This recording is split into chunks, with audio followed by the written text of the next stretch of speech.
Hey guys, happy Thanksgiving. I hope you all had an impeccable Thanksgiving and enjoyed your time with family and hopefully got some relaxation time as well.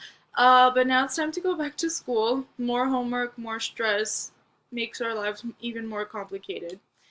So this week is Worldly Wise 7, keeping in mind that we have to have our note cards ready for test day.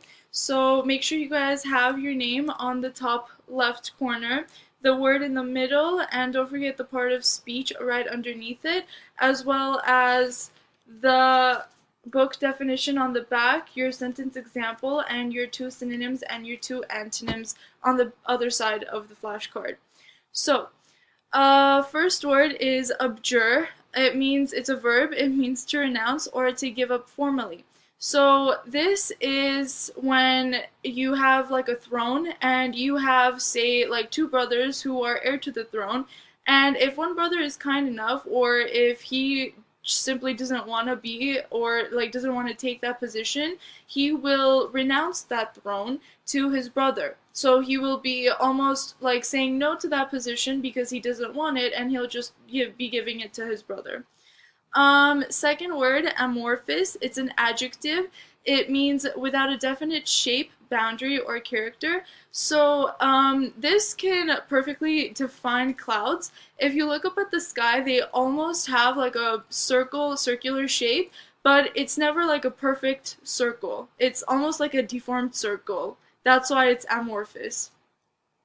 Third word, Animus, it's a noun. It means an attitude or spirit within a person that strongly influences him or her. Deep-seated ill will. So, I'm gonna use the optimistic definition of the word. I'm gonna take Brianna and use her as an example because she's a strong believer in carpe diem. If you all didn't know already. And Brianna lets that one phrase literally define all her actions. Within my year and a half of knowing Brianna, and well, the class in general, but specifically Brianna, I have never seen her get angry. I've never seen her treat someone horribly. I've always seen her kind and so optimistic that her optimism has like really amazed me, as well as her energy. So she really lets that one phrase, she really lets carpe diem influence her in the sense that her actions almost revolve around that idea, in the sense that she grasps every moment of every day and that she lives every second of her life like it's gonna be her last. That's perfect. And then dichotomy, next word. It's a noun. It means a division into two distinct parts or groups. This can go for political parties. You have both Republicans and Democrats. They both have two contradicting and completely opposite ideologies and concepts. You also have conservatives and liberals. Also, another thing, they both share different ideas. But you also have like the contrasting dichotomy between like theory and experiment, where you come up with theories, but you actually put them into practice. You put them into use and try to prove them correct. Next word, exemplar.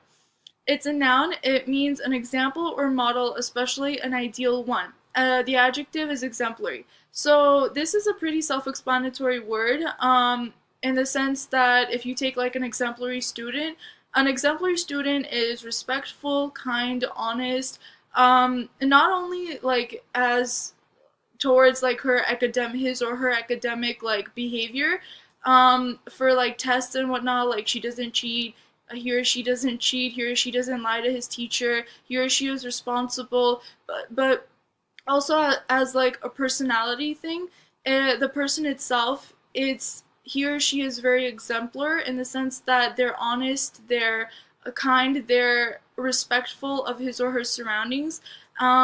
They consider their teachers, they consider their principal, they consider their community and their friends, basically everyone surrounding them.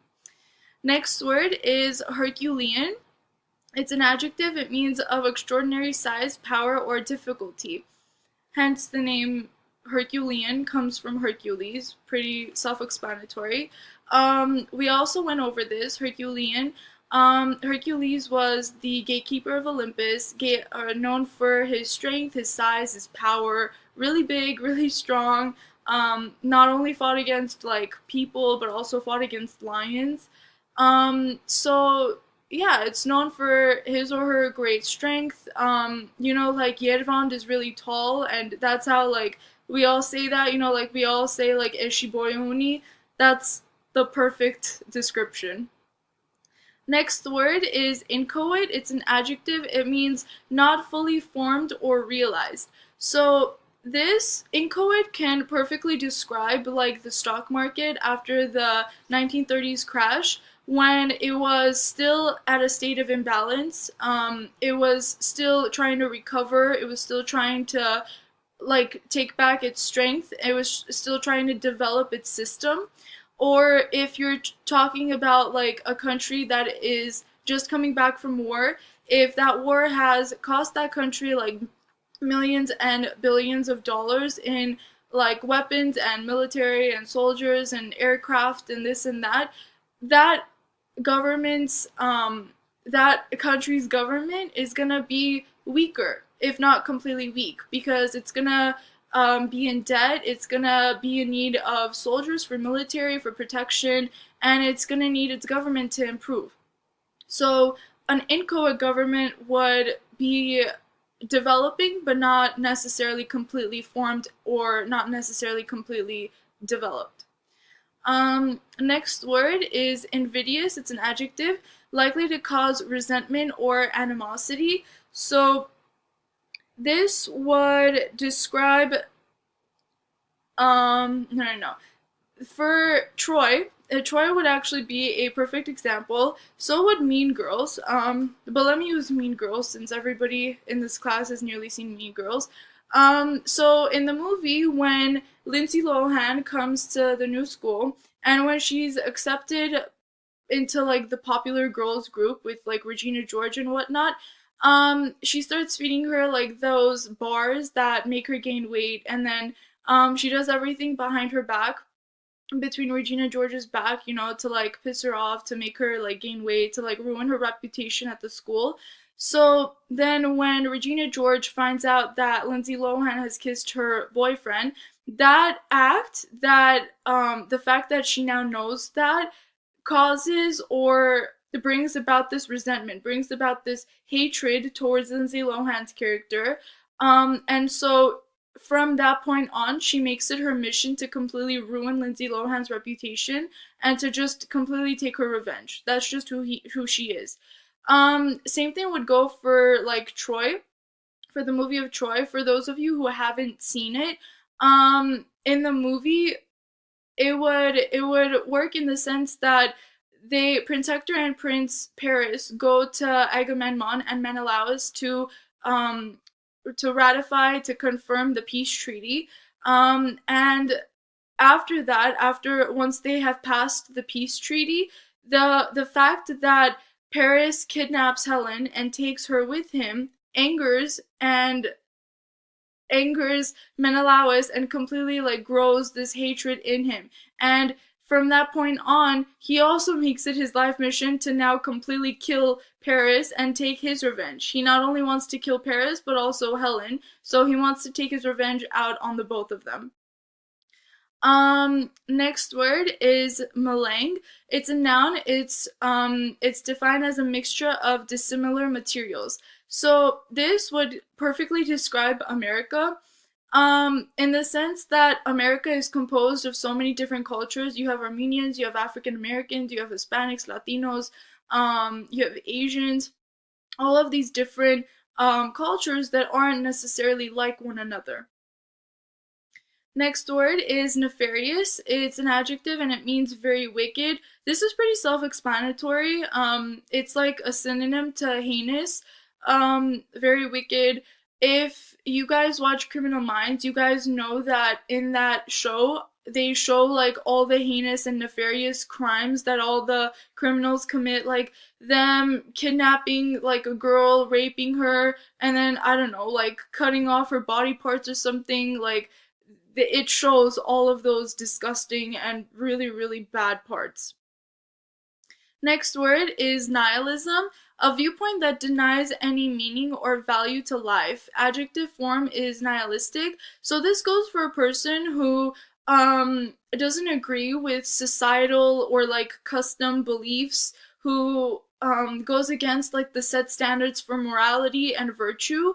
And a couple years ago, I like there was this group of musicians who actually adopted like this concept and this ideology, and they actually started making songs, like they started writing songs about this, like that followed the concept of nihilism, that that society has failed, society is doomed, society is going to crumble and is going to ruin everything. So there's no meaning. There is no meaning to life. There's no meaning to all that society does. So that defines their ideology. That defines their meaning in life. Next word is ratify. It's a verb. It means to approve, confirm, or verify. So this is also pretty self-explanatory. If, say, Congress wants to like ratify an amendment, if countries want to ratify peace treaties, if they basically want to confirm or if they want to solemnly like verify something, that's what they use. Subsume, it's a verb. It means to encompass in a larger or more comprehensive group, to include. So I'm going to use a personal example. When my sister, well, when the Ultra group in general came to Pilipos, you guys did your very best to subsume us into the Pilipos group. Coming from a class that was composed of only 12 students to a class that was composed of 60 students was a huge difference. It was a huge like new impact that, well, we got used to, but you guys were very open. You guys were very you guys opened us with welcoming and open arms. And you guys basically just subsumed us. You guys encompassed us into your big Pilipos group. So now the small Ultra group is or makes up a part of the humongous Pilipos group. Next word, variegated. It's an adjective. It means varied as to form, type, or color. So this can go for a work of art.